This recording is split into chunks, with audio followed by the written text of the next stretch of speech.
Good evening. My name is Marilyn Alford, and I am here as a representative of ADA on behalf of our president, Tim Jorgensen, who is not able to be here this evening. So first off, I just want to say that today the teachers of Meadowlark participated in a mini grid, and that was something that was brought on that was very positive. It's something that is looked at for our students to be a very positive decision. And so the transition seems to have been very cooperative and smooth. And so on behalf of ADA, they just wanted to thank the district for their support and their help with that process. So that took place this morning. I also want to just let you know that we as a union would like to affirm our support for the passage of the MOU, which you will have before you this evening for the Medal of Honor partnership. This is something that we have adopted district-wide. We are doing it K through 12. We started it last year at Meadowlark and also implemented it at the high school last year. We are proud to say that this is our third year implementing the Medal of Honor Character Education program at the middle school.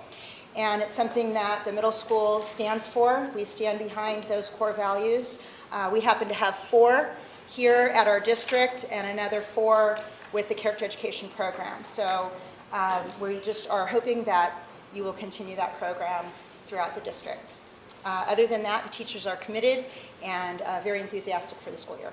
Thank you. I got a quick question for you. May I? Please. On the Medal of Honor thing, because I know it's been around for 3 years. You're right there. Do you see the kids responding to it in any way? Any kind of positive outcome on their... You know, I do. As a matter of fact, today we used part of the program as it is 9/11. They have a piece that's called Citizen Honors. It's citizen service before self. And it's something that the Medal of Honor Society started back in 2007 to honor citizens of this country. And so as a piece for 9/11, we showed a vignette in many of the classes that featured Rick Rescorla. He is, or was, the head of security for Morgan Stanley. And on 9/11, he gave the ultimate sacrifice to save 2,700 employees of Morgan Stanley in the South Tower, where he had nobody that he wanted to leave behind, and so he went back up into that building. The students are moved by these vignettes, and when we talk about them, we are getting to know the kids in more ways than just their academic needs. We're finding that we are able to now reach out and meet also their emotional needs. So it's fantastic. Thank you. Thank you. You remember as we closed out the year last year, I talked to you guys about the process and the different phases that we went through in identifying student reps. One of the directives you had given the superintendent that he had told me about was to make sure that there was an extensive process to identify students that would serve in this role for a year. We had a huge committee that represented all stakeholders, parents, classified and certificated staff, administration, other students, ASB president was involved, and an application process that required letters of recommendation, transcript submittals, as well as an essay in why they believe they would serve in this role well. Through that process, we vetted 2 students from Vasquez. I'd like to introduce them to you now and give you an opportunity to speak with them. They're both highly decorated academically and wonderfully involved in the school. Nikki as a volleyball player and Ranil as a member of ASB. So this is Nikki Lunde and Ranil Garlath.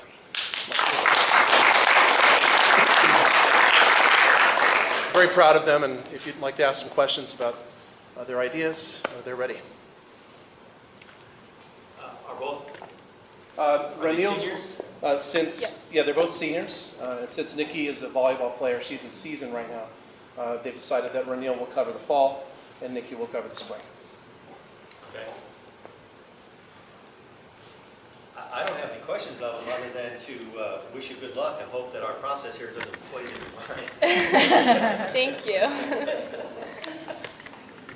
You will certainly get a, if you have any kind of a sense about the fairy tale of government or how things might work, once you sit in a couple of these meetings, you'll know that it's all propaganda.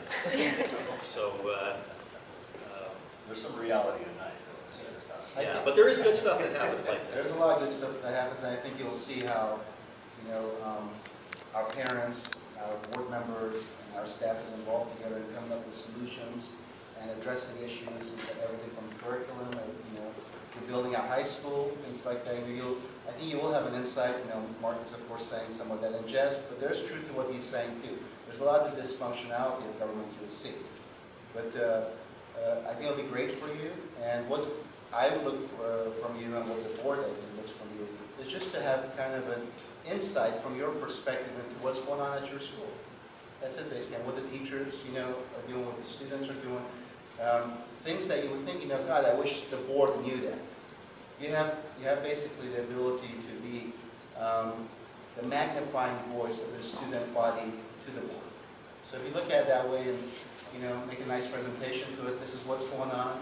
That's these are some of the issues. These are some of the events that are happening. That's basically what we're looking for, and it's a very friendly environment. If you're here and you've done your report already, you see we get to it pretty quickly. And if you'd like to stay behind after that, that's your prerogative, and I think you can benefit from that. However, if you have a heavy school night or you have a lot of homework, things like that, I do suggest that shortly after, you take advantage of the right that you have that you can leave. You don't have to stay here till midnight. I don't think that benefits you. So don't be shy to exit early if you need to do that for school reasons. Okay. And I think it'll be very beneficial to both of you. Thank you for putting your hat in the ring. Any other board comments? Sure. Do the two of you like politics? A little bit. I like to know what's going on, so it'll be nice to hear. The reason I ask you both that is because they, whoever they are, say that school boards and school districts are the grassroots of politics. It's where you start off if you want to be a president or a governor or an assemblyman or a senator. And you get to learn the political goods and bads. And I think you guys are now going to be the seeds of the grassroots. Because we've had people sitting over there in your seat that just wanted to sit and see what was going on. We've had some of them that were very politically minded. They wanted to represent the students at the school. Personally for me, and I'm only speaking for me, I like the latter. I like to hear from what you guys have found out when you're talking in the corners of the bathrooms, and come and tell the board, because so many times I hear from people in the neighborhood this, that, and the other thing, and I don't know a thing about it because it never reaches the board level. And anybody can bring it to the board level. Somebody from the community can come in here and talk to us. You heard no one in here talking about anything that was not on the agenda. But if somebody had something to say to us, we're here to listen. And I hope that you guys do that. I think it was about 7 years ago we had a student rep that sat here. And I was so pleased when it was over. She graduated and she gave me a little block of wood that was all carved, saying how much she had learned about politics in her term here. And so come here with an expectation to have fun, to give us your 2 cents worth, or $1.25, and don't be afraid to get involved. That's what I hope. Yeah, don't be intimidated by the process. It's a very friendly environment. We want to hear from you, and like I said, you can be the amplifying voice of your student body. Not obligated, Mike. No. Welcome. My favorite part of these meetings is actually hearing from you guys. You kind of inspire me, and I admire you. And just as Alex used to sit here, when they get all talking, we'll start talking about maybe where you want to go to college, and I'll tell you where I went. I kind of really enjoy that, so I look Not forward. paying attention. I'm always paying, but sometimes it just goes off the rails. So I look forward to sitting next to you and learning all about you and where you want to go and what you want to do. It's exciting. Yeah, we look forward to it too. And since this is such a spectacular night, are you going to invite them to sit there? I see 2 chairs. One of them. But if I think one had to leave or something, I wasn't sure. If you would like, both of you can sit there tonight and then take your seats whenever is appropriate. At least for the Of sensation. course, it's up to you. I don't know what you got planned. I didn't know if one had to leave or something, so it's up to you. Did you want to do the oath, Brent? Yeah, we gotta do the oath first. I should announce too that Larry Rowland, 6th grade teacher at High Desert, has had both Ranil and Nikki as a student, and on his own, when he had bought them their nameplates for being elected to this honor. And Ranil, I have yours now, since you're stepping out away. Very kind of him. Okay, so if you could raise your right hand. This is the first test. Yes, that right. This is your first test to make sure that you get this correct. I'll go as slow as you need me to, okay? I state your name. I, Ranil Garlath, I, Nicole Lunde, Do solemnly swear do solemnly swear that I will support and defend the Constitution of the United States that I will support and defend the Constitution of the United States and the Constitution of the State of California and the Constitution of the State of California against all enemies, foreign and domestic, against all enemies, foreign and domestic, that I will bear true faith and allegiance, that I will bear fair faith and and allegiance allegiance there you go, to the Constitution of the United States to the Constitution of the United States and the Constitution of the State of California, and the Constitution of the State of California, that I take this obligation freely that I take this obligation freely without any mental reservation or purpose of evasion. without any mental Without any mental reservation or purpose of evasion. reservation or Purpose of evasion. purpose of evasion, And that I will well and faithfully discharge that I will well and faithfully discharge the duties upon which I am about to enter. the duties upon which I am about to enter. Congratulations, both of you. Won, and I was at the varsity game, and it actually went into overtime, and that was the first overtime high school football game I'd actually ever been to, and we wound up winning in overtime with a touchdown, and it was awesome, and it was just a great way to start off the school year, because everyone who was there was just so unified that it was just a great start to the new school year. So I think that really helped us when it just came to starting off Vasquez, like 2014, 2015 year. Good, excellent. Ranil? And along with the morale boost of winning against St. Anthony in the football game, Cantina sales did really well. We were almost sold out of almost everything by the end of the night. Another thing is clubs. There's a promising start as there's a lot more involvement in clubs throughout the school. Registration also went very well. People, like I remember my freshman year, it was chaos. Getting a schedule change was nightmare. Yes. But this one, it was like you had a problem or you needed to change class. It was just like that. It's been significantly improved over the last 4 years. Okay. All right, welcome aboard, guys. Before we get to the really, really big news, we also have some other important news in regard to 8.4. This is unprecedented earmark that we've reached, and we're going to have Mr. DeVoe address our WASC accreditation for Vasquez High School. Same way that you get a driver's license when you're 16, and you have to go through a series of written and performance tests, and then you're granted a license. And in the beginning, it's provisional, and then 2 years later, you take one that maybe for a longer period of time, and periodically you're retested. Schools undergo the same kind of licensing, and that's the easiest way to understand what I'm about to say, which has to do with accreditation. They call it accreditation. Every school has to go through an evaluation process by an objective party run by the state of California. It's called the Accrediting Commission for Schools, or ACS. And then there's a long acronym, WASC after that. Every school has to prepare for this visit by preparing what's called a self-study, and it takes 18 to 24 months to complete. At Vasquez High School in the fall of 2012, when I came in, just a few months after being hired, we started the process of beginning to look at what were we doing right and what were we doing wrong, and how could we improve.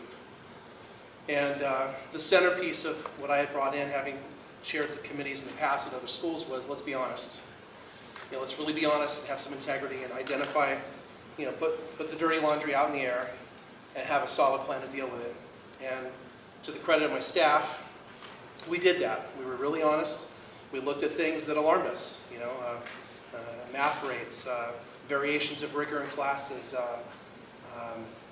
high DF rates, things that high schools often battle with, lack of communication, areas, just little wings that we were doing well, but we could be doing so much better if we could fix these things.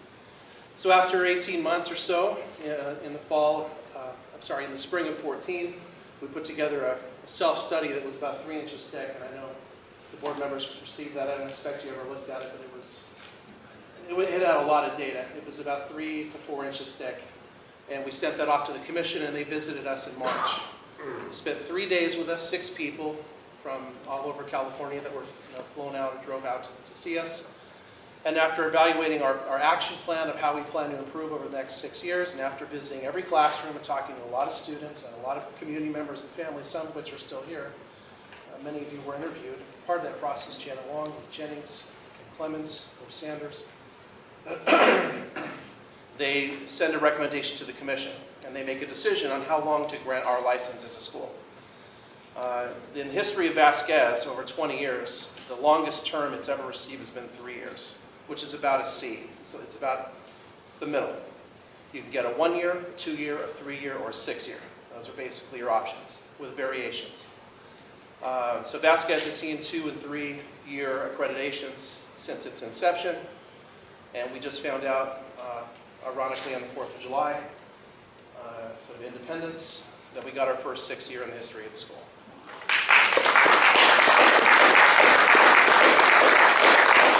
What this tells everyone, and the community, colleges that students apply to, military recruiters, is that we're an institution that is deserving of the highest degree of trust, not in terms of, partially in terms of where its program is now, but most especially in the leadership and the action plan that's driving it forward, meaning that there's a great degree of integrity and honesty in looking at how we can be better, and that they trust over a 6-year period that we can achieve that plan, meaning that they looked at our plan and said, well, do we need to check on them in 2 years, 3 years, or can we give them a long amount of time to work on what they planned? Do we believe in the integrity of that plan? And they do. And so, maybe Dr. Woodard wants to add a little bit more. And as a principal, I'm proud. Obviously, as a principal, I am, but it's really the effort of the staff. I really want to shine the light on the staff and the community of Vasquez. You have students like Ranil is a good example. He was involved in WASC from his sophomore year. In a lot of the meetings, he could speak about it as well. I had fantastic PTSO that showed up regularly. So we had wide stakeholder involvement. I had staff staying late to look at data and make sure that we turned in something that was accurate. Mr. DeVoe, if you will, I do. I served as a principal and probably provided that key leadership and oversight to maybe 6 or 7 different WASP reviews over the course of my career.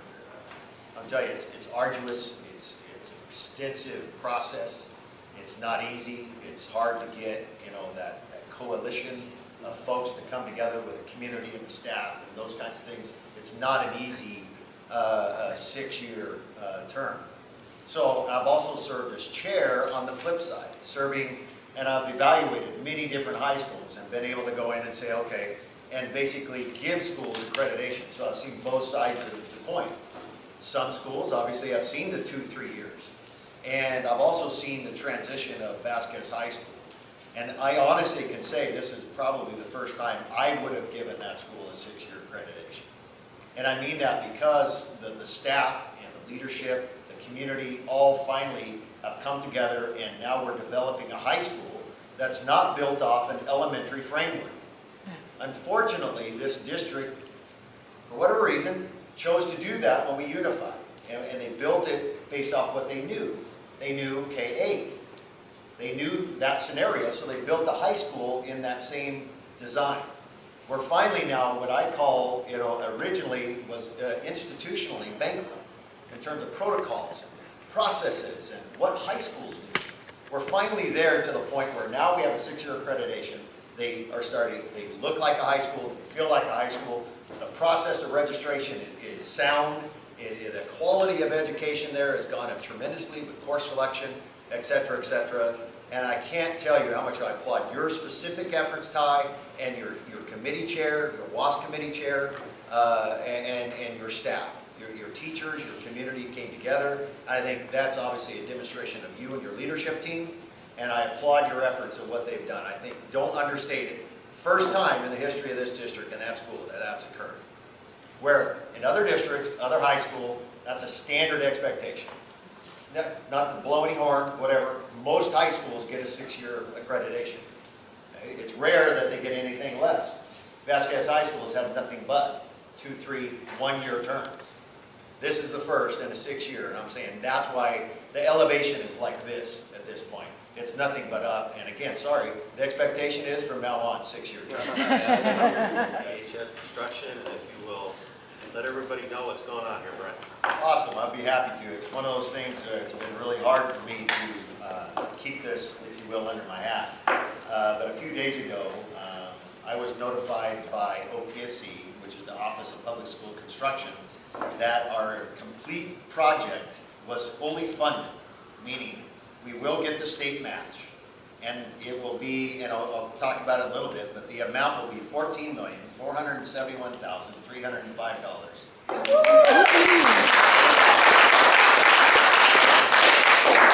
We're going to talk a little bit about that tonight, but again, I wanted to, say that's something that's monumental for this particular community. This is something that, this board has dreamed about, and I can't tell you how much I appreciate your support and your belief in my team, my construction team, and being able to stay the course. There was a lot of times we were looking at deviating from that course, getting frustrated with the process and the state and all the other things that were happening. In essence, what happened was, and I kind of hinted about it, I don't know, was it a month or 2 ago, maybe 3, because of summer. When we talked about that there was a particular dollar value, the requirement is that you have a shovel-ready project, meaning DSA approval, plans that are submitted. We kept in the queue constantly. You have to call constantly. Remember, I made a trip to Sacramento. We were doing all of those things in hope to get funded. What happened was, because there were multiple other districts that were funded, said they had district or shovel-ready projects, they couldn't meet the condition of, I have to complete everything in terms of contracts, notice to proceed, etc. Whatever all that paperwork entails, I have to do all of that in 90 days. Many of the districts that were funded could not do so and were required to give the money back. Guess what? We're in that same predicament. I have to get contracts before the board and make sure everything's complete in 90 days. That means contracts have to be approved in 60 days. So I can get notice to proceed, blah, blah, blah. There's a whole list of requirements that are going to happen. So why are you sitting here? I'm just thinking this. Get out there. I've got something on the board for you to approve, and then I'm going to off and run it, okay? So what my point is it's going to come fast and furious. We're currently in phase 1, as you all know. That's on task, and I'll talk a little bit about that. Mike had some very good questions about where we're at in DSA and approval, and that is in full swing. We are on and, if you will, below critical path, meaning we're not at such a point where any of the timelines are affecting phase 1. Phase 1's on time, it's on task, everything's looking great. In fact, we're starting to look at pouring footings. We're going to have footings poured, and there's a whole process in the schedule that it's going to start to look like a school. Now, step 2, phase 2, is that I have to simultaneously plan, okay, what the heck are we going to build with that 14.4? What's that look like, and what's the build out look like, and how do we begin to kind of put it together now as a complete school? That's what we'll have. So tonight I have a couple documents I want to remind you of where we were and where I'm suggesting that we stay. Okay, what I just handed, I want to recall, and basically what I'm trying to do is replicate some of the, I don't know how many presentations I've done in the last 4 or 5 years. This is one of them. We originally intended to build what was at that point option E, and I mean we've been through option XX by now. It's been all over the place. Okay, so But this is what we settled on. We had all the community meetings. We had talked about, okay, what are we going to build? And this is what it was. And we were going to build the classrooms, the administration. Everything you see with an X was eliminated from phase 1, because I couldn't afford it. There's some additional things that we had to eliminate. If you look at building D, we only built 2 classrooms there instead of the 6 that is in building D. The reason why we did that is because we don't have a cafeteria. The cafeteria was built into a multi-purpose facility in building B, which would, you can't see it on there, but it's the gymnasium. Okay, it's a multi-purpose room. So what we did is we built the kitchen on building D, and so now, again, I'm going to come back to you, and in our ed plan that we originally had approved, this is a design program that was approved through CDE, and the entire reason why we got funded, and what I'll be held accountable to. Meaning, the funding is connected to what we build. I can't go build a swimming pool, in other words. I know some of you may want that, but I have to kind of stick to the educational value. In this case, what the build out, what we said we were going to do, as evidenced by this particular document. That's a design program. And again, of course, it's the multi-purpose room and gymnasium. I'm sure, and again, maybe I'm wrong, but I wanted to open it for discussion with the board, that there's any argument in terms of, obviously, priority. And the reason why I'm asking you to begin to prioritize, I have a short time frame. I have a short window. I don't have time to come back and forth and discuss what are we going to build, what are we not going to build. The reason being is, if I have a $31 million project, which this is, the total project value is $31 million, I have to be under contract for 50% or $15.5 million of the project value in order to get my state match. Now it's a little bit weird because, you know, they're asking us to approve contracts without actually having money, but I have the letter, and I've given you the letter from the OPSC, and it's saying it's there, we've certified it, it's, you know, we have all that documentation, it's in the bank. With the exception of, I obviously don't have the money yet, okay? But we have a promissory note, if you will, which is good enough to approve contracts. So when I'm going to go to a contract, now I'm going to say, of that $15.5 million, I have to be under contract in order to get my state match. We're currently, and that, again, I have to bring you back to you, and I apologize, it's hard costs, not soft costs. Can't be architectural fees, things like that. It has to be actual hard cost construction, which option E was. If you look at option E, the total project value originally was $31 million. This is what you're looking at. So we're currently under hard cost construction of approximately $10 million. All of the rest was built, you know, taken by architectural and A&E fees, things like that. FF&E doesn't count, etc. There's only hard construction costs. So now I have to at least, at a minimum, get $5 to $6 million of additional hard cost construction approved and moving forward in order to get the $14.4 million. So, obviously, I know the intent and desire of the board is to build the gymnasium. So that's going to be on the docket, unless in terms of, again, I hear from you. What I handed you is already DSA approved. It's shovel ready. I don't have to go back to DSA.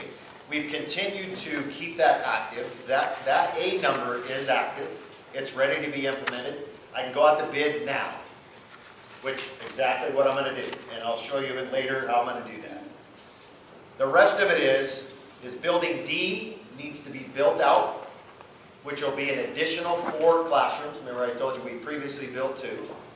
And for a total of, I'll have 6 additional classrooms built in this configuration with just those 2 buildings. And the build out of building D and building B, which is the multi-purpose facility.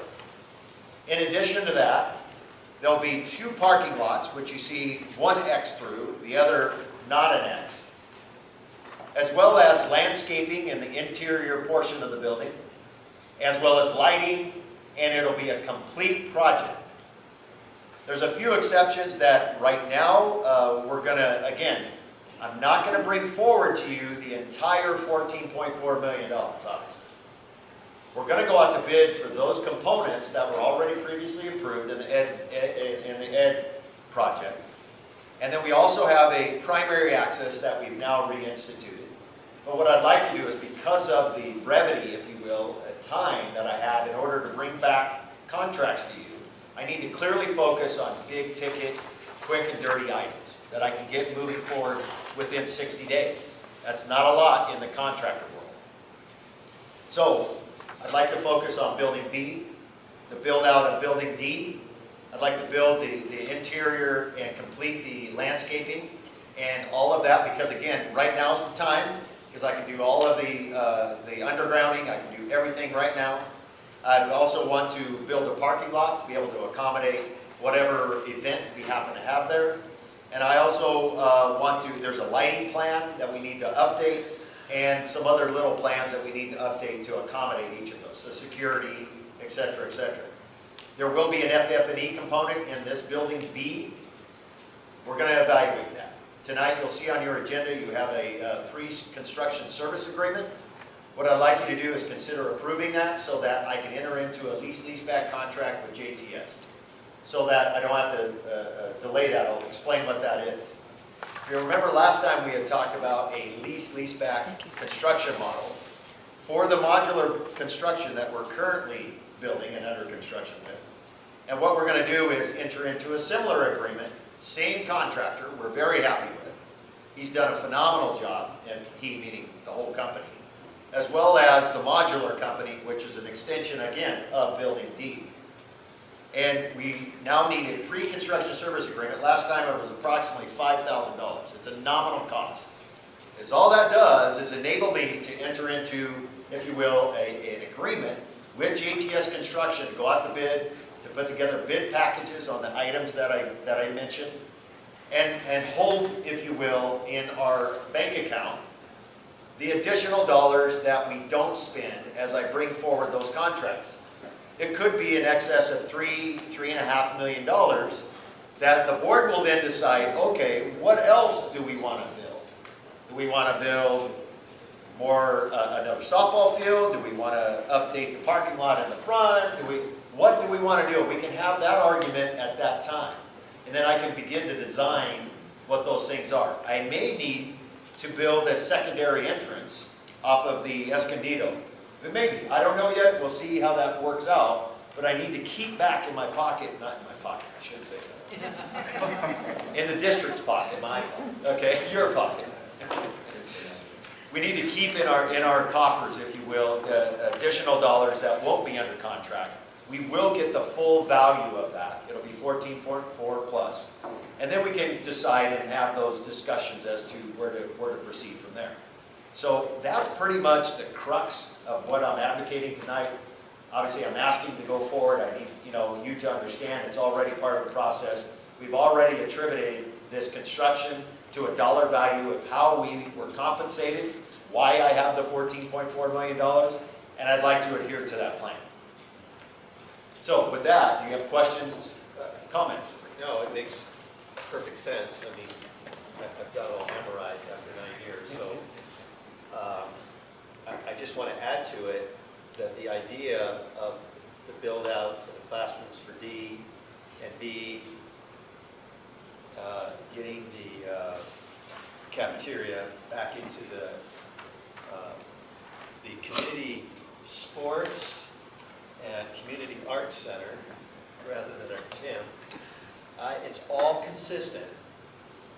Before we started to get into multiple iterations of plans, it's all consistent with our initial construction target that was identified and defined when we went through the master plan study dating back to 2006, and that led to, which is the needs assessment study, and the master plan of the campus that was designed after that study.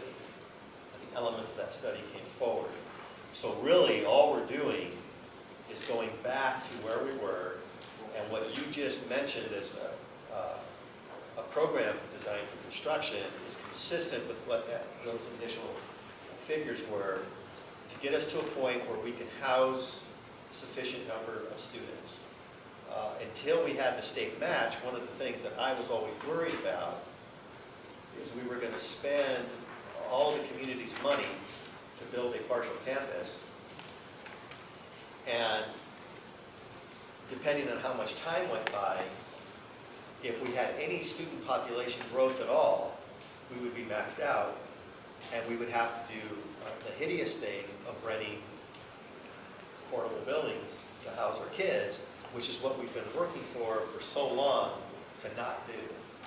So by doing this, it gives us the growth capacity to be able to accept additional students. And the rule of thumb always is when you build a building, you want half of that building's life to be expended, to go by, before you have to start adding to it and expanding it. And if you have to expand it, if you have to do something to match a program, for whatever it is that the building is servicing, if you have to do that before its half-life, you made a big mistake. So by doing what you're recommending is consistent with those rules, it's consistent with our plan, and I'm all for it. And then once that's built, we can go back, as you said, and look at how we begin to enhance and develop other areas of the campus. But we now can see the light at the end of the tunnel, that when we finish construction, we will have a complete campus dating back to the original plan in 2006. You might want to address for them the difference in timing as to when the classroom is going to be built and how long it's going to take to build the sports and community arts building, because that is normal brick and mortar type construction, and I'm sure they're interested to know what the offset and timing is. The process right now is to occupy the classrooms in summer of 2015, which is the next school year. We're well on the way. I have no doubt we will make that deadline. We will occupy and start school in those classrooms. So then we say, okay, well, what's phase 2, which of course is what I just described. With the short time frame, we anticipate there's no reason why we can't be under construction, full blown, by February. We'd like to simply because we've already done the grading, we've already done the undergrounding, we've already done the utilities. Obviously, we knew in preparation for this, we're not going to have to go back and do it again. That's going to save us a lot of money, as we talked about ad nauseam. Which is, by the way, why you master plan campuses and put your infrastructure in it. Right. Which we did. Never seemed to understand prior. That this is why you do that, for what we're dealing with right now.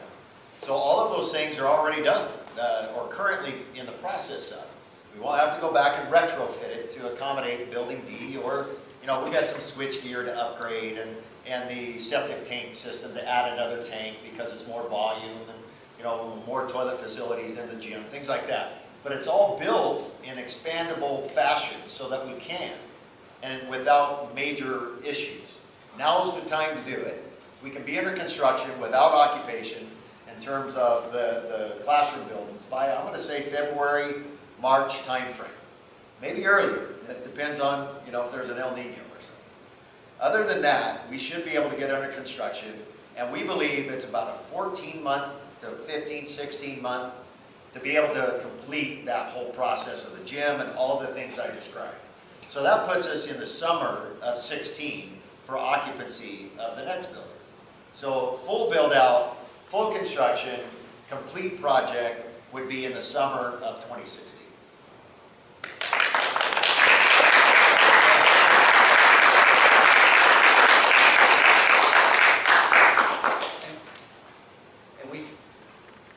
It's laid out such that we can occupy in summer of 15 the phase 1 buildings that are already underway at the same time that phase 2 is getting built. Absolutely, we will occupy.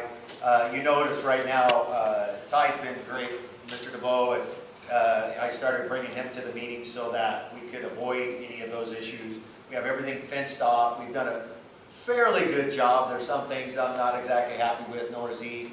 But they've been working with us really well and trying to keep the kids separate from construction. You know, I'm fully committed to making sure our kids are safe, and all of the employees, if you will, on that campus, meaning construction employees, are vetted, and they're fingerprinted, and there's no issues there in terms of criminals running around our kids, things like that. We have a whole process embedded for that. We're going to make sure again that we keep them separated. I hate to put it this way, but I basically report, I don't want one of those guys to even look over the fence, talk to a girl, talk to a guy, period. If they do, they're off the job site immediately. So we've got some very strict rules. And of course kids want to talk to, hey, what's good? They live over the fence, and we have avoided any of those so far. And so we've got a very strict process. I'm very confident under Mr. DeVoe and his leadership, we can achieve that. Dr. Woodard, I've expressed to you personally when we talk about this, my feelings as far as the role that you play in this. And I want to just express to the community publicly that there were times that when we're going through this and we're left with just building Plan E, you stayed on the process of making sure that we're still qualified for the state matching fund. At a certain point, that almost became redundant, and we just would hear it as a board, be like, yeah, whatever, that's not going to happen, and kind of, I think, we're maybe at times maybe a little unfair about believing in this process that you've been, very persistent with, and I just really want to commend you on that, and I think the community and the parents and the board really, owes you a great, sense of appreciation for what you've done. I just want to thank you for that. And I don't think we'll be here had you not done that. And secondly, I think the other side of that coin is that we didn't, building a high school is not part of the superintendent's job. I know they do it quite often because, schools are always being built, and they have expediters, they have teams that aid them and assist them with that. But you didn't lose sight of the program that we offer. And I think that was very important, and that was mainly by hiring the right people and being involved yourself in the process, where all this progress that we see, I think soon in about a year or two, once the campus is built, the program that we offer and the facilities that we offer will be second to none. And there will be no reason for anybody in the community not to stay loyal to not only our district, but our community, but also our community. So I just really want to thank you for that, and I think we wouldn't be here had you not shown the type of persistence that you did. Thank you very much. Appreciate it. You're welcome. Is there any reason we can't advance 12.8 on the pre-construction service agreement, since it's all fresh in everybody's mind, and vote on it? It's the board's will. We can do anything we want. I'm okay with that. So, in order to have that discussion, we need to have it open. So, do we have a move? So, second. And Larry. Did you want to discuss the pre-construction agreement? I think I kind of outlined it a little bit and understand that some of the dollar values in there are all hypotheticals, but it's a pre-construction service agreement that allows me to now go out to bid so I can get you definitive values. Everything here, I don't know what the escalation costs are in the construction world right now, but I am going to test the market. Now's the best time also. It's in our advantage to go out to bid now. If you go out to bid in May, you're going to get hammered. If we go out to bid now, we're going to get some good prices. That's why I want to do it now. I want to get involved right now. I'm in favor of voting yes. I am too. Do we actually have to have those bids back to qualify for that $15 million in dedicated construction? Yes, you have to not only have them back, you have to issue a contract. In this case, it'll be a lease-back contract with JTS services with a maximum not to exceed. And that's what I think. The JTS agreement is one thing, but actually going out to bid for all the subs. And those will be subs under JTS construction. So we just need to lock in that initial number with JTS. That's correct, but they're not comfortable putting out a number unless they go out to bid and get Well, subcontractors. so by default, we have to get those bids done. Yeah, I've got to get going on that as soon as possible, put together those bid packages. Okay. Does the board have any discussion in regard to the contract itself? We've had it in our Dropbox for a while. I presume everybody has read it, and it's a sleeping pill for the public to go through it. We don't need to do that unless anybody has any questions about the agreement.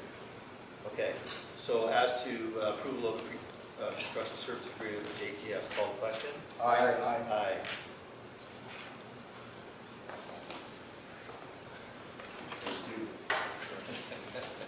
Was there anything else, Doctor, in regard to the VHS construction? No, not VHS Construction, but I do have some comments on 8.6. So now we can move to superintendent comments under 8.6. All right.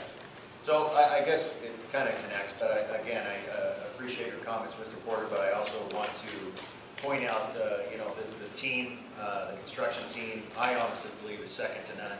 I know we've had some issues with our architect, but I have to say, I mean, the gentleman has stuck it out. He's got his tail run a few times, and he's been beat up repeatedly, but yet he's resilient. I can say that much, and he keeps coming back, and you know, he's very open to criticism. Let me just put it that way. And you know, Jim Bose has been instrumental in making sure that happens, and again, I applaud Jim's effort in that assistance.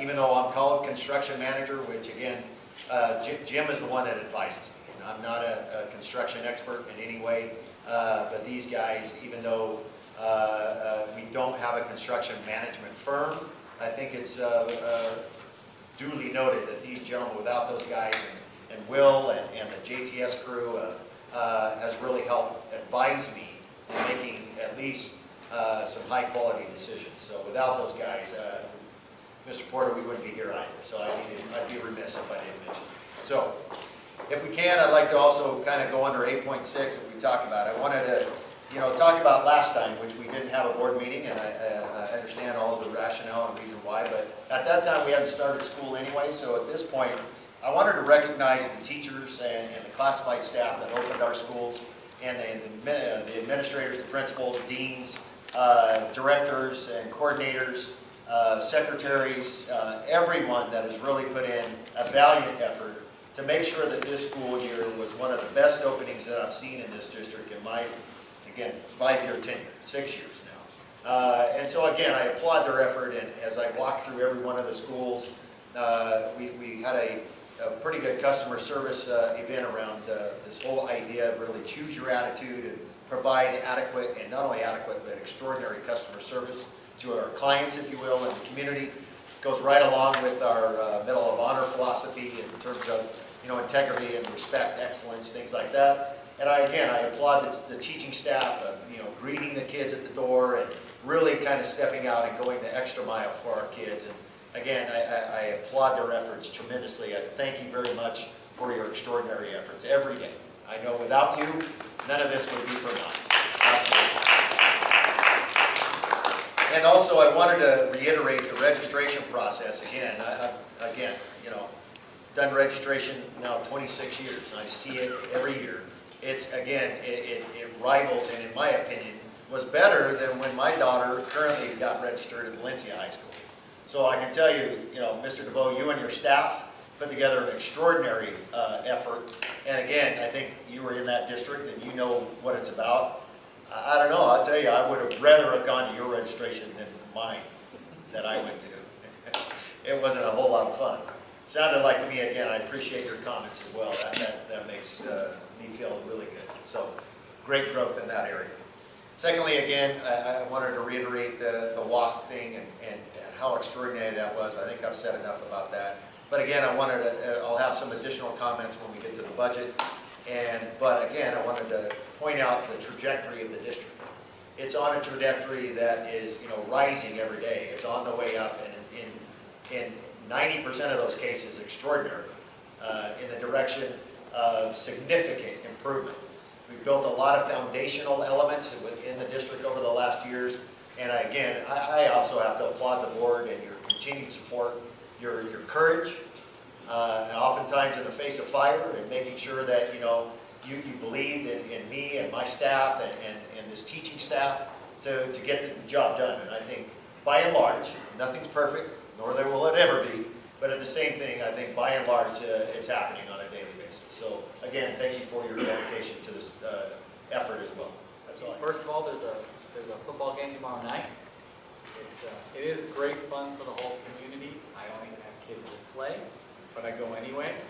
Great chance to reconnect with your neighbors, and many kids that, you know, in my case, and everybody's got cases like this in a small town, I reconnect with kids that were my Cub Scouts, you know, 10 years ago, and neighbors. So there's not much going on Friday nights in Acton, and as long as you bring the right attitude with you, I'm sure I can extend an invitation on behalf of the principal and the players that come out and watch. It's good fun, and they do it in Texas all the time, and they can do it here in Acton too. What time?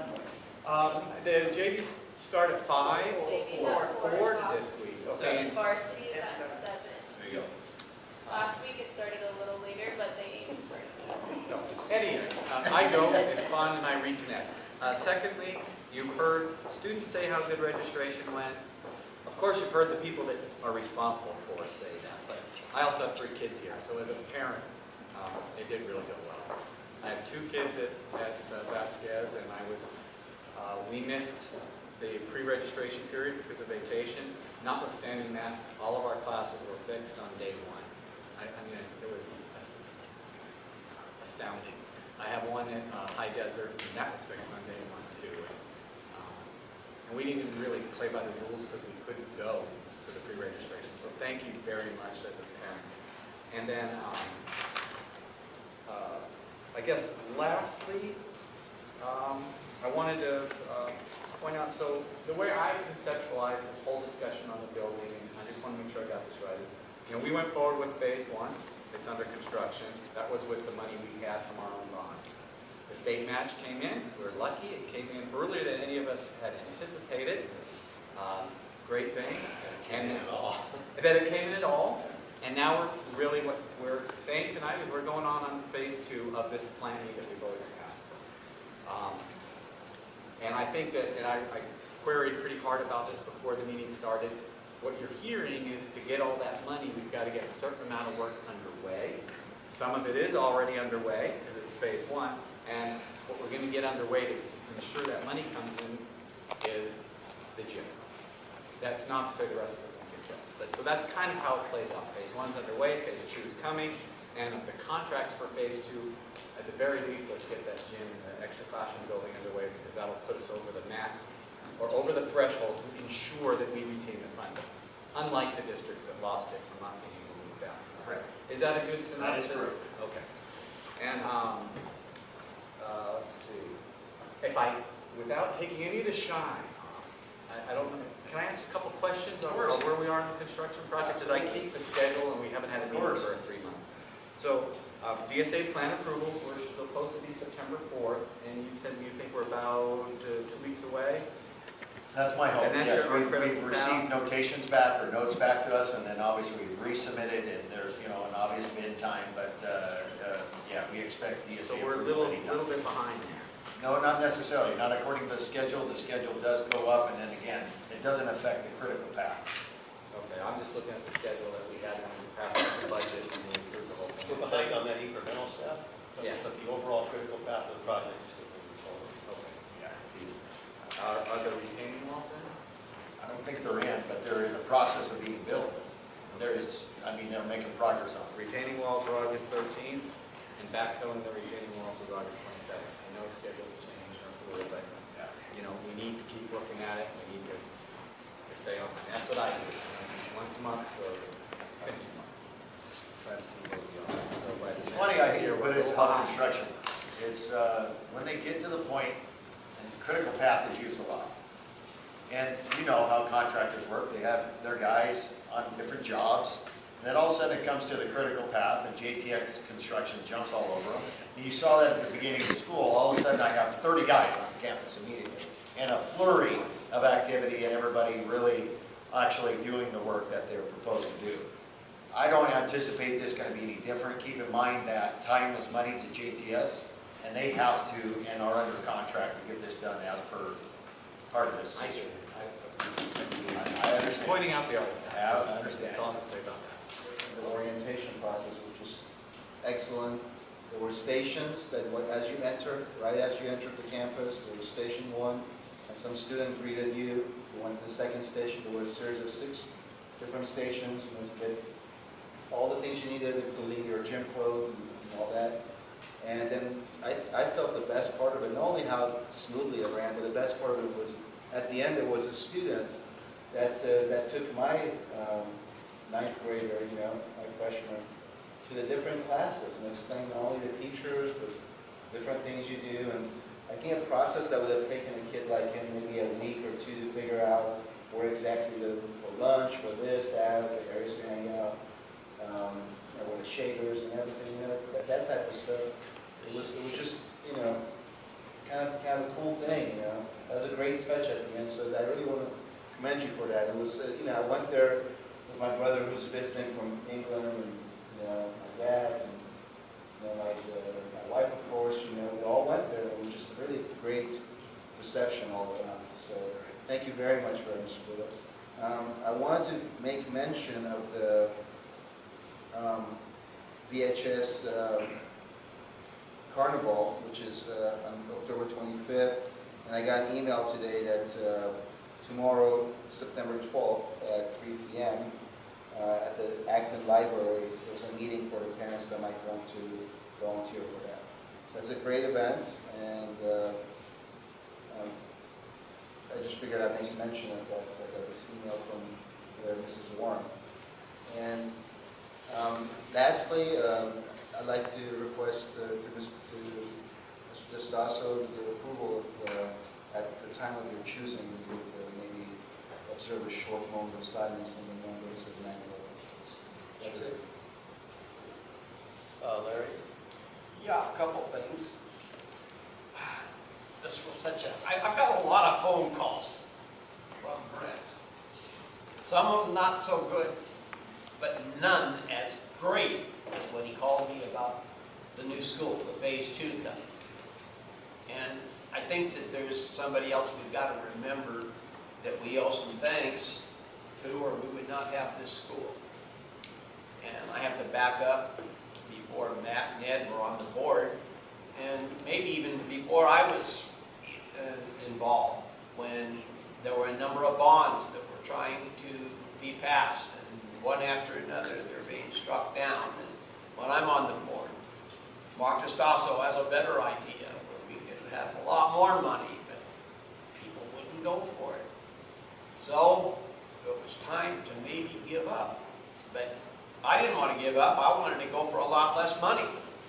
But Mark said, no, we can't build it. We can't do it for less money. And we had to reconsider another bond, the one for much less money, the $13 million. And here in this room, with at least 2 of us board members here and some other people, we had hired and spent money for a consulting firm, Colwell Flores. And Ernesto is one of the main partners. He came, he stood right in that aisle, the microphone, and he talked about a lot of the California problems that were going to come about. And he said to us, you need to get in line for the matching funding, because the ones in the line are going to be the ones that can get it. And then he said, if you don't do it now, you're not going to get it at all. And I think that Mark would agree with me that that's what convinced all 5 of us that were on the board at the time to go for the little $13 million that wasn't really going to be enough to do the job. And lo and behold, after a hard battle, it passed. And I think we've all had some second thoughts about whether that was good or bad, but it looks like now it's extremely good, because now today we find out, I say we, I mean all you guys, we kind of knew it a few days ago, and I guess Brent knew it a little longer than a few days ago, that the probability was there. But that's a little more history that, and I sat at tables with Ernesto, which is going to lead me into my next little comment I want to make. Besides hearing him say the now or never, and sitting in at the district office when we were sitting around round tables trying to figure out how to get this school project going, and I believe, Mark, you were there too at some of those in the other room there. And I also met him on a personal basis, talking to him, just walking around at the CSBA convention.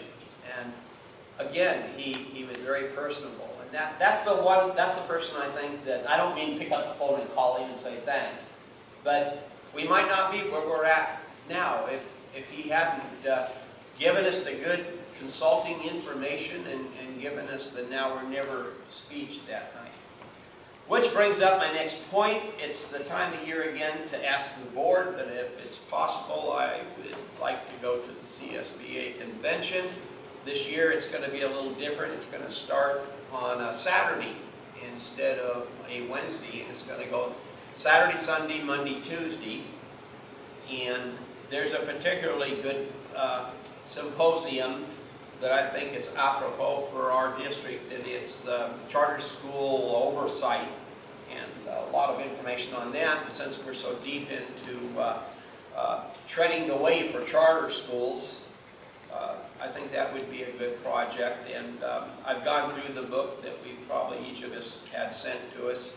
As near as I can figure, if the district can afford it, it would cost us for me to go between $1,300 and $1,500. That's the registration fees add up to about $7, and I figure the transportation is about $200. We have to, amongst all the other things that we've got to do here, we've got to start paying some focus again to high-speed rail. Faced with the fact that they are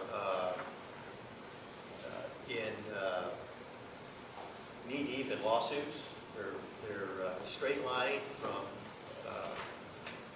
San Diego to San Francisco. I don't know if it's ever going to get built.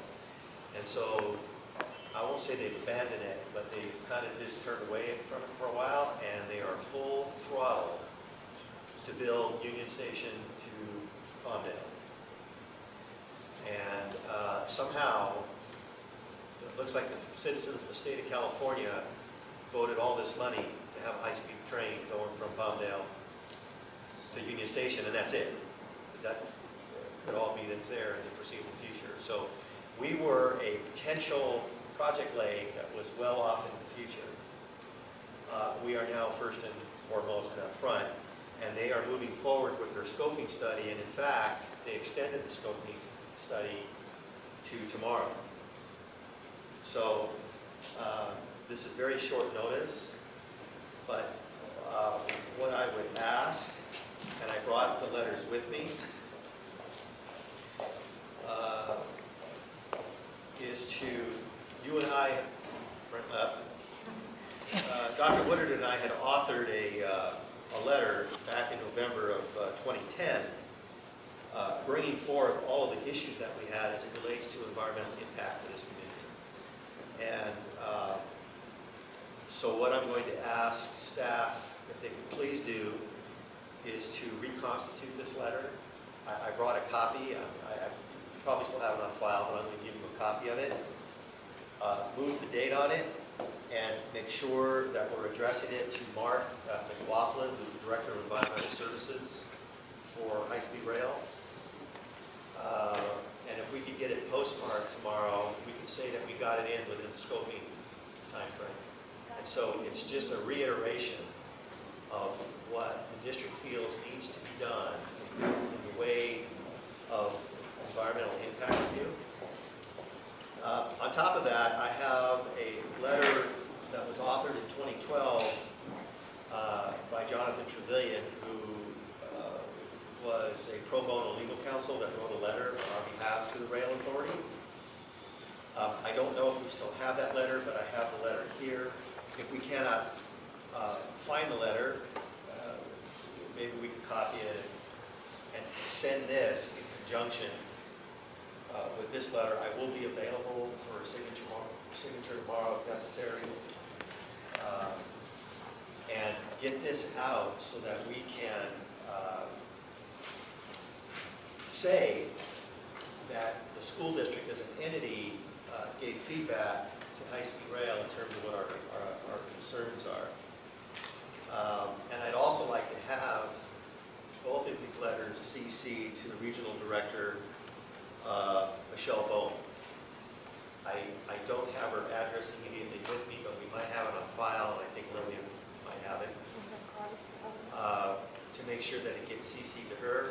And what I would ask this time, because we have never gotten the courtesy of a phone call, an email, I gotcha, they have never responded to the fact that they've actually never recognized that they've received these letters. So I'm just thinking out loud now that maybe we can send copies of these via email with a read receipt attached so that we can keep that read receipt that they received it. And I would suggest that we throw a hard copy in the mail as well and certify it and have somebody sign for the darn thing. Otherwise, we will never get a response back.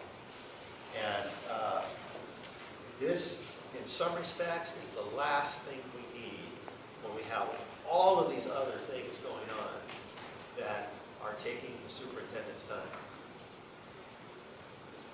On the other hand, I think it's something we need to do, or we're going to get lost in space.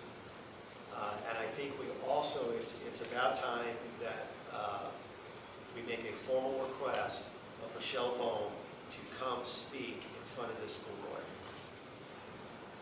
And I'm not interested in an engineer. I'm not interested in the project architect, the managing engineer. Anything that has the word manager or engineer associated with it, I'm not interested in hearing it. She can bring whoever she would like, but I would like to have somebody in authority at high-speed rail come to visit us and have a conversation about where we're at. We are on the precipice of building this brand new high school, and yet some of their plans still take out a portion of the new school that we're building. And how, as a government entity, as a school district, and them as a government entity in the state of California, how we can move forward with such a fantastic project and the expenditure of $27 to $30 million in taxpayer funds and have a train run right through the project is unfathomable. Somebody has to figure out what we're doing. And even the other line, the revised line, is within 1,500 feet of the school. And if it's built, and it's built above grade, is going to interfere with, because it's going to dam up the blue water floodplain that we are spending tons of money to engineer as a water collection basin.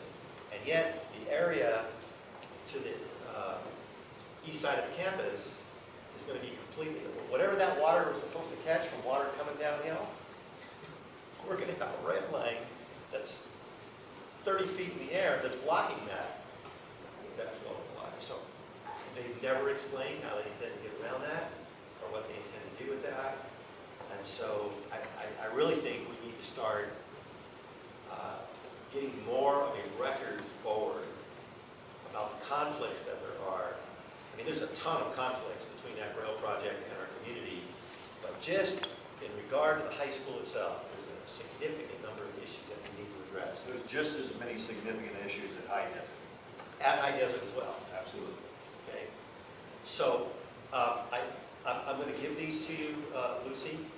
And so it's a letter from Jonathan Trevelyan. It's the letter from 2010 that the doctor and I authored. Okay. If we could get those emailed. I have Mark McLaughlin's address here. I don't have Michelle Bowen's, but if we could get those emailed and certified mail to both those parties as well as email, we can say that we did our due diligence towards getting our input in. And I am going to, and it's probably very unfair for me to even mention her name, but I'm going to do it anyway. She's currently in Australia. And I haven't even, I was hoping to talk to her about it, but she's in Australia. If the board remembers, we had, by vote, agreed at no cost to us to bring Kathy Howell on as an adjutant to the school board. And she was basically taking pressure off the superintendent's office to set up meetings with Michael Antonovich's office and to set up meetings with City Hall in both Lancaster and Palmdale. And what I think we really need to do, if she is willing to do it, if not, maybe we can find someone else, is to coordinate yet another meeting with the supervisor's office, and we need to get our local representatives involved. One of the problems we're having with this project is we have engineers who have no political acumen, who don't care about the politics, who don't care about whether they damage a community. They are looking at what they're paid to look at. How do I engineer a train to get from point A to point B at the minimal cost and make it work? And from a physics aspect and that sort of thing. And that's part of what's lacking in this project is there's no sensitivity to the issues of the community. So I would like to get Steve Knight, our state senator. I'd like to get Steve Fox, Scott Wilk, or at least their representatives into a meeting with Norm Hickman and start to discuss how we're going to mitigate some of these issues. Now, the supervisor's been following this process for a while. He's brought forward alternative plans. At times, they seem to just ignore those plans. I don't know, to be honest with you, I don't know where they're at or whether they're even getting any serious consideration to the supervisor's suggestions. But I think it's time that we get I don't care whether they're Republican or Democrat, we need to get them both involved to begin to address what our concerns are so that the political dynamics can weigh in more heavily than they have. And I'm afraid if we don't start doing this now, it's going to be too late because the high-speed rail is truly fast-tracking this. I'm sure you all see the neon sign on the 14 freeway at the Palmdale Auto Center. High-speed rail, clean energy, jobs, greatest thing in the world. Biggest propaganda, government propaganda, I think I'm in 1984 when I see that sign, and when it's falsely represented. And it's all designed because this is where the focus is now. LA to Lancaster, LA to Palmdale is the focus. That's where their focus is. And there isn't LA to Palmdale. If there's a Palmdale to San Francisco, the Union Station, is there going to be a different leg from LA to Palmdale? It's LA to Palmdale, Palmdale to Fresno, and then finally up to Sacramento. So I heard a thing that they were thinking about just doing the Palmdale to San Francisco. Is that? No, I don't know where they would get any kind of a ridership base starting in Palmdale. Yeah, that makes sense to me. But what they are looking at doing, and correct me if I'm wrong, Luann, what they are looking at doing is running a high-speed rail system from Union Station to Palmdale. But they realize that with no stops in between, they're not going to have any ridership. There's no call for that. So they're talking about potentially putting some stations in there. Well, we already have that. It's called Metro. And if they start putting commuter stations in there, correct me? Well, Burbank is supposed to be a station when they are looking at the new route under the forest, the one that Supervisor Antonovich suggested, and they're supposed to be investigating that particular possibility. They've got a huge swatch under the forest that they're going to be investigating, and that is from Palmdale to Burbank in an allegedly straight line, and then from Burbank to Los Angeles. Okay. And you've got to look at that third alternative, which is a third alternative now, but they have not, they have said, you met with Michelle Dean, she's been in the community. I know Santa Clarita has just had a transportation group meeting in which all the different representatives from Knight and Wilk and et cetera, and Nikki and were there, and they are expressing their support for this straight route from Palmdale to Burbank. Subterranean. Subterranean. Now, I've talked to a couple of the engineers, and they're telling us that, you know, there's problems with that. There has to be some daylighting somewhere, but we're still pushing for complete underground so that it bypasses Acton, Agua, Dulce, Santa Clarita, and leaves everybody alone. There's a way to do it, but we'll see if the engineers will agree. Well, I want to make sure that if there's a parade, we need to be in it. Yes, you do. Acton Agua Dulce Unified School District has to be in that parade, and so the same representatives might show up and ad nauseum hear the same old thing, but they need to hear our specific concerns. And you know, the town councils have weighed in, but we are a true government entity. And you know what? I have just decided that Acton Agua Dulce Unified School District stands alone. Okay, we stand alone with charter school issues, and we stand alone with this train. Because every school district wants to come after us, and they're wide awake with venom when we mention a charter school. But when we mention the damage that can be done to kids and the negative impacts this train could have on school district, they all go to sleep. So I guess we're just going to stand alone. And I want to make sure that we are heard on this issue. So I'm not going to burden that with you right now in terms of that meeting. I'm going to try and do that and give you some reprieve on that. We'll Mark, see how that goes. don't be too surprised if you don't get a meeting with Michelle, because she and her engineers came to a meeting in the community just prior to the scoping meetings. And they talked about the different routes. They introduced the straight route from Palmdale to Burbank. And every question that was asked of her is that everything depends on the EIR. And all those questions will be answered by the EIR, That's the okay. draft EIR. That's okay. Because what they have never done is come to speak to this governmental entity. That's true. They have You may never never get come them to either. speak to the true government entity in this town. They have never done it. Well, now the EIR is, or the draft EIR is the big thing. Once the scoping thing is finished tomorrow, then they go right to work on supposedly doing the draft EIR for the 3 possibilities, so. Well, we need to, they need to come and tell us we don't know. We just need to have things on record here. Okay. So, and if they don't come, we'll have it on record. Once again, you did not come. But So, they'll say that they came to the community, even yeah, if they didn't come to this school district to address school district issues. No, I understand. And they need to do that. I was at the Vasquez Distaso meeting the other day, and part of the registration process, parents will either mark or not mark the box that says that they're interested in potentially joining the PTSO. So the question is does the PTSO have the ability to get their hands on the names and the emails of the parents that checked that they were interested?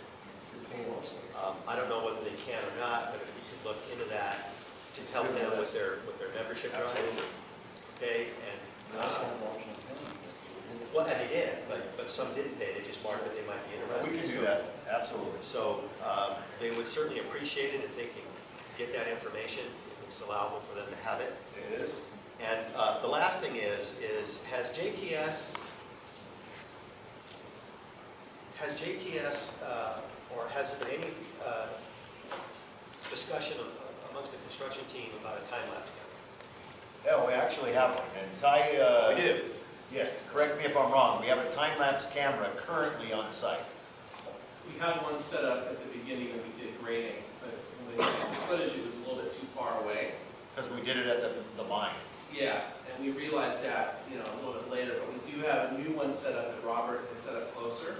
Okay. And as they start doing the forms this week for Building A, we're in a better position to get that as we get close to people. And our plan is to put that up on the website Right. over time. Okay, so that was a question that the PTSO had brought up, so now you know we have one going. I didn't know the answer to it. So it looks like we have one to We place. have it, but, we'll have it up on the website as soon as we get enough